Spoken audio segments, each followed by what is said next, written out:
Sahana Vavatu Sahana Bhunaktu Sahaviryam Karavavahai Tejasvinavaditamastu Ma Binvishavahai.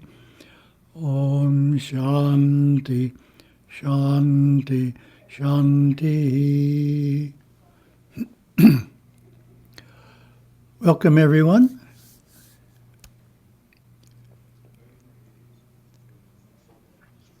We're part of the North American cold front this morning.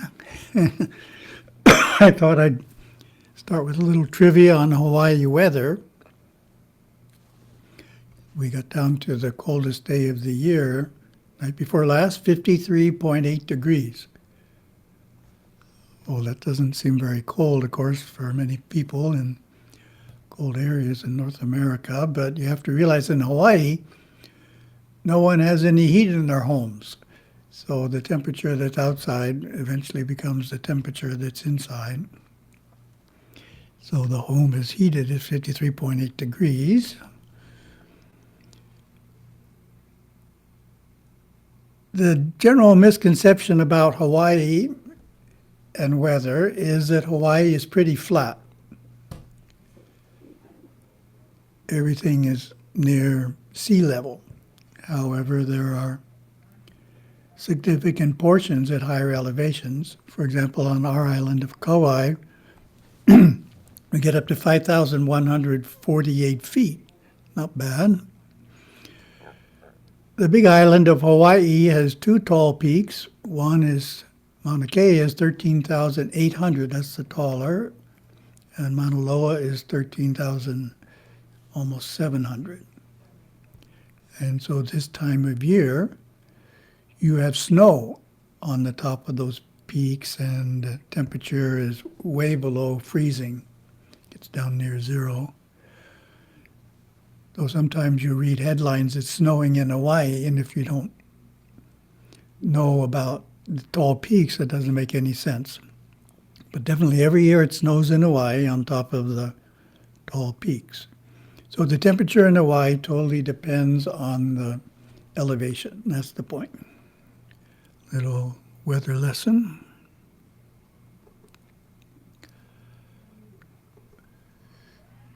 Then we share the screen.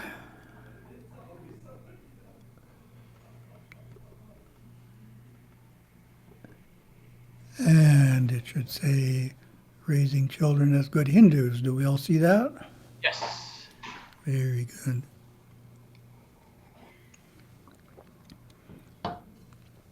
Today we're beginning a new series entitled Raising Children as Good Hindus. And it's going to be in the April 2021 issue of Hinduism Today as the educational insight section. So that just went to press, and the printed version, most people received the printed version in March. It goes online approximately April 1st. And there's enough material for 9 Zoom satsangs, and it's a little bit lighter. We won't be stretching the brain as much as we did in our series on karma, which sure will be appreciated. Of course, the material is a perfect fit for those who are raising children. And in many places, such as in Singapore, for example, we have grandparents who take care of their grandchildren all day as their children work. So it works well there too, because they're basically spending more time with the kids than the parents are. And it also works for adults who aren't doing either one, and in a slightly different sense. Everything applies to children, but this is the same as the character workbook. For adults, many points you as an adult will be doing very well, but I'm sure everyone can find a few points that could use improvement. So that's the challenge, is to look for the points which you could improve upon and just focus on those and don't pay any attention to the rest. So we have our traditional writing down the answers, so please acquire something to write the answer down if you haven't already.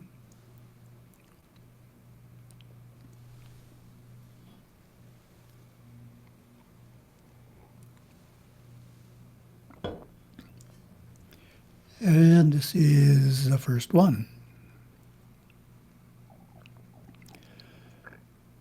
Starts with a general introduction. Many Hindu families visiting our Hawaii monastery, particularly those with young children, ask if I have any advice for them. I usually respond with one or two strategic suggestions. I always stress the importance of presenting Hinduism to their children in a practical way so that it influences each child's life for the better. Hindu practices should, for example, help children get better grades in school and get along well with others. Of course, there's not enough time in a short session to present all the many guidelines that a parent would find useful. Therefore, I decided to write up a full complement of suggestions to be handed to Hindu families in the future who want to know ways to present Hinduism to their kids. So this is the result. Covers lots of different points and a few different aspects of Hinduism. So it's based upon Gurudeva's teachings. And of course, as we know, he had lots of experience, over 40 years of closely working with hundreds of families in a score of nations. It's a nice photo. You probably haven't seen that one.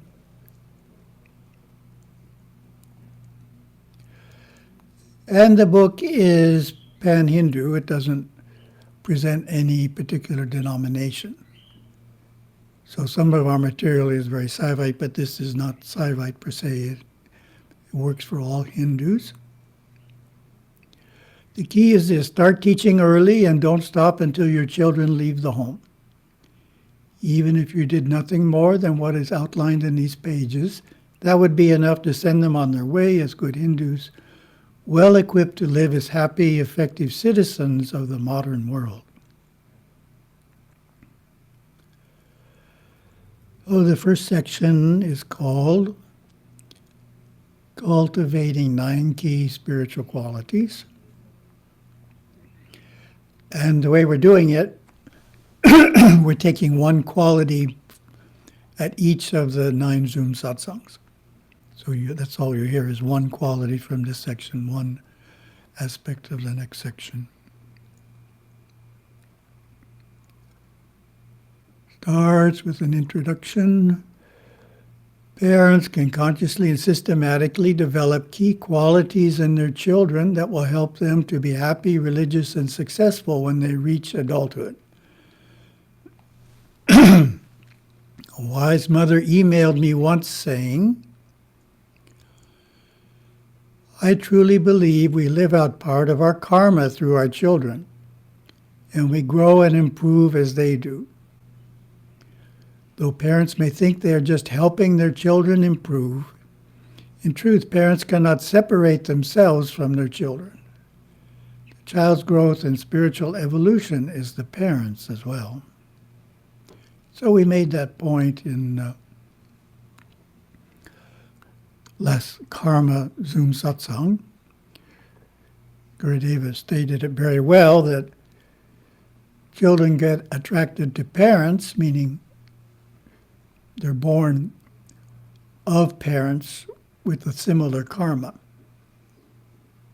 So the parents and the children are going through similar experiences, and the parents, in guiding the children, actually are able to go through the experiences better themselves. So it works both ways.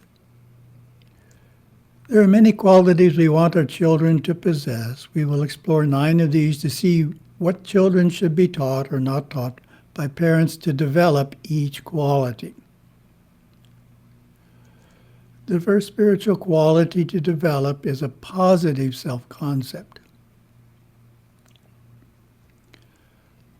A positive self-concept arises when we think of ourselves as a worthy individual deserving of a wonderful life.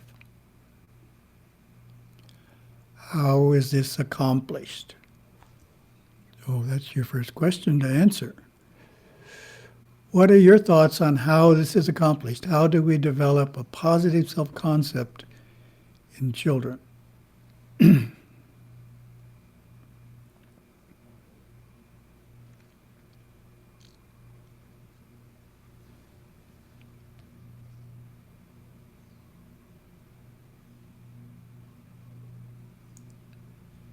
See how your answer compares to mine. It is through being generous with your praise and appreciation, making children know they are loved and valued, that who they are makes a difference and life is full of promise. Unfortunately, many children reach adulthood with a negative self-concept, feeling that others are better than they are, and life has little to offer. He looks nicely negative, huh? A negative self-concept is developed through verbally running down a child, through teasing, joking, or insulting remarks. This, of course, needs to be stopped and replaced with encouragement and praise. So, an interesting comment there.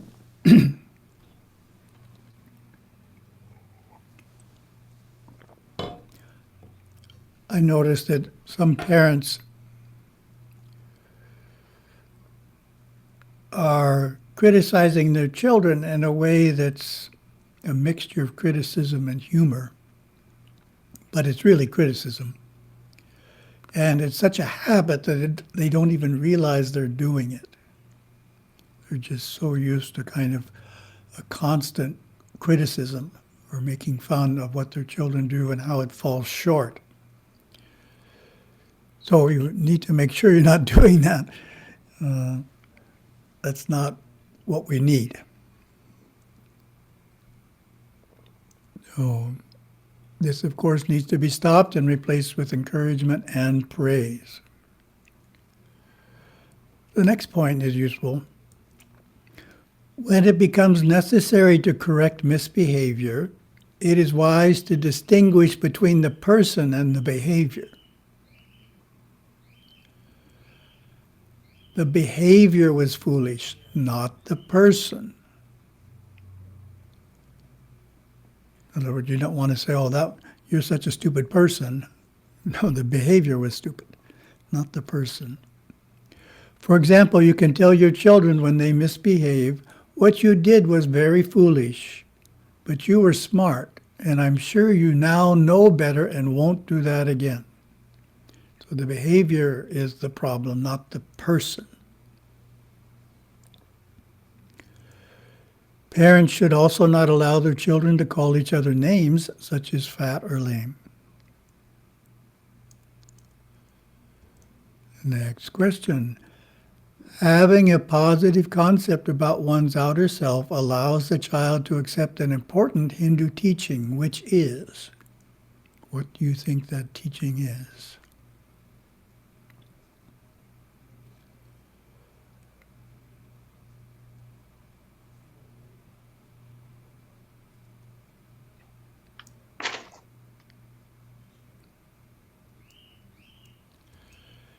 The answer is, having a positive concept about one's outer self allows the child to accept the Hindu teaching that one's inner self is a divine being, a radiant soul.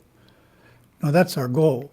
We're not trying to simply stop at having a positive concept about our outer self.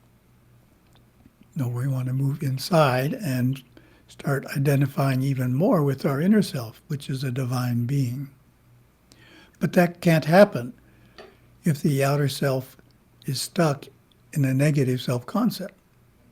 Someone who has a strong negative self-concept cannot fully accept the idea that inside is a perfect divine being who he or she really is. It's just not going to happen. So we got to get the outside into a positive state if it's not there already for that teaching to work.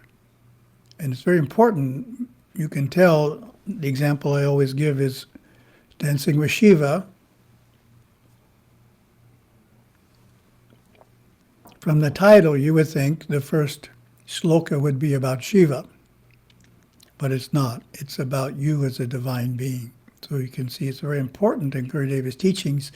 You are a divine being on a wondrous journey towards Shiva, etc. Gurudeva wrote, praise your children, celebrate their divinity, enjoy them, and enjoy good times with them. That's our principle from the first section. We have the second section.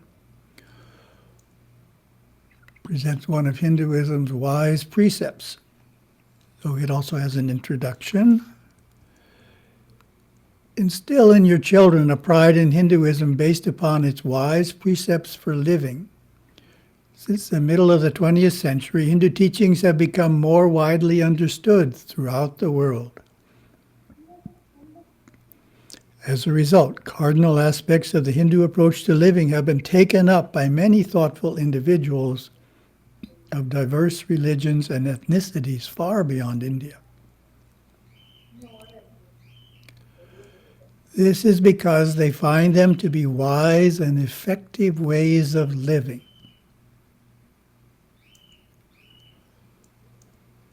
So a question on that is, what Hindu precepts have you seen in mainstream movies or TV shows?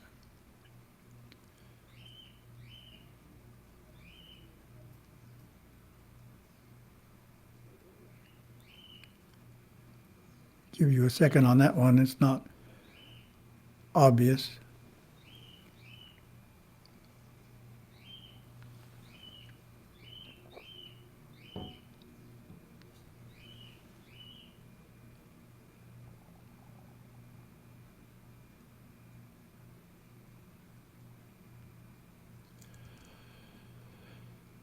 Teach your children how the unique wisdom of their born faith, especially in the principles listed in this slide, is being more appreciated and adopted by spiritual seekers than ever before. So if we read from the slide, some of it's turned one way and some the other. Environment, unity, meditation, reincarnation, yoga, karma, nonviolence, realization. So those are common.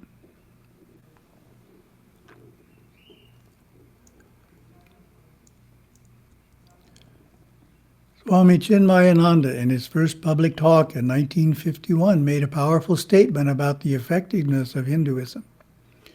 The true Hinduism is a science of perfection. There is, in this true Hinduism, a solution to every individual, social, national, and international problem. True Hinduism is the Sanatana Dharma of the Upanishads. So he's going at it from a very high-minded approach there. And the text states, children whose peers do not value Hinduism will take heart in Swami's pride-instilling words. In other words, it's very good at solving problems. Our first wise precept is following a vegetarian diet.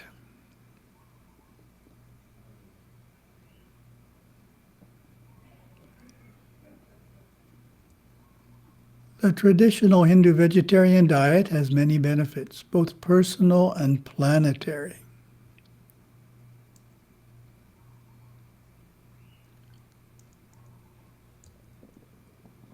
Oh, the question is, what are three common rationales for vegetarianism?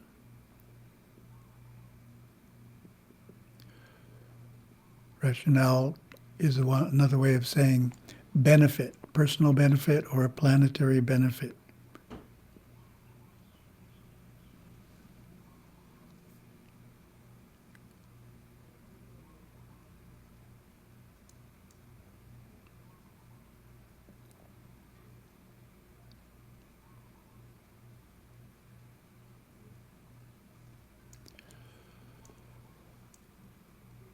Well, the first one is the most common. I'm sure you all noted this one down.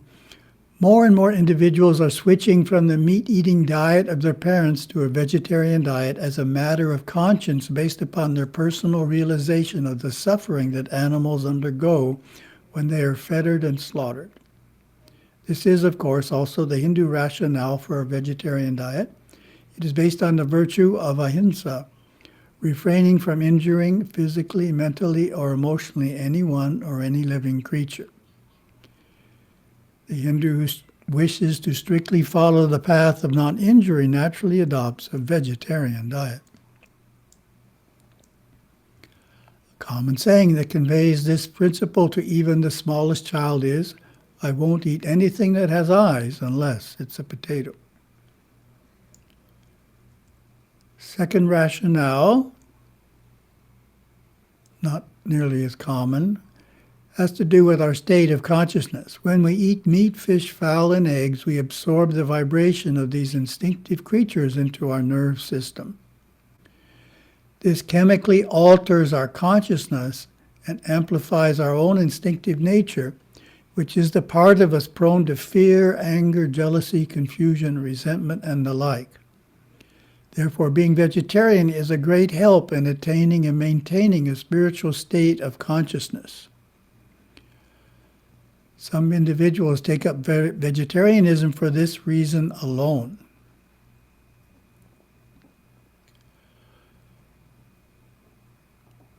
When someone asks me about a rationale for vegetarianism, this is the one I give, because I think it relates most strongly to trying to make progress on the spiritual path, is you don't want to strengthen your instinctive nature. You want to lessen it, not make it stronger. So eating meat makes it stronger. In other words, a common experience, say that another way, because of the COVID-19 restrictions, a lot more people than normal are living in a negative or fearful state of consciousness. It's just the conditions they're facing are very difficult. So if you're eating meat, that makes it worse. You'll be in a deeper negative, fearful state of consciousness than you would if you simply weren't eating meat. A common emotion that is a challenge to control is anger. So if an individual has difficulty controlling anger and is trying to improve, eating meat is counterproductive. Just stopping eating meat would significantly improve his or her ability to lessen being angry.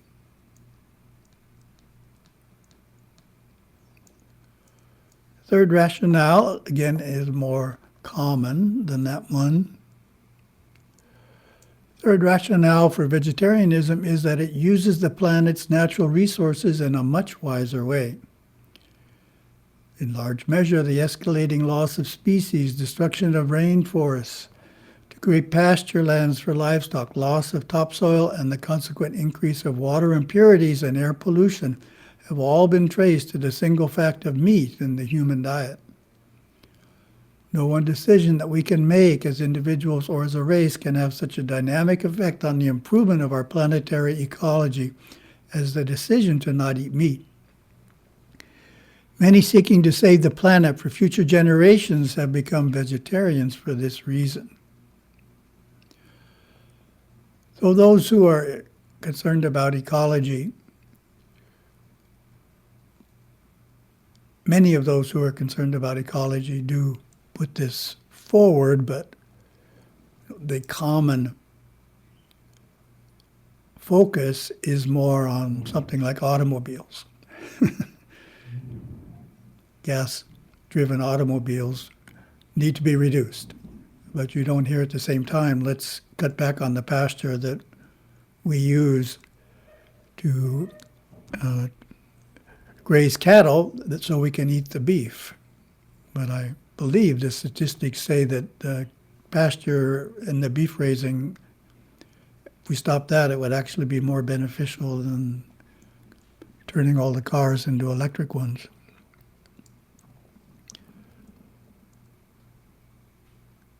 So summarizes, by teaching the value of a vegetarian diet to our youth, we protect their health, lengthen their lives, elevate their consciousness, and preserve the earth that is their home. So that's our presentation, a little short.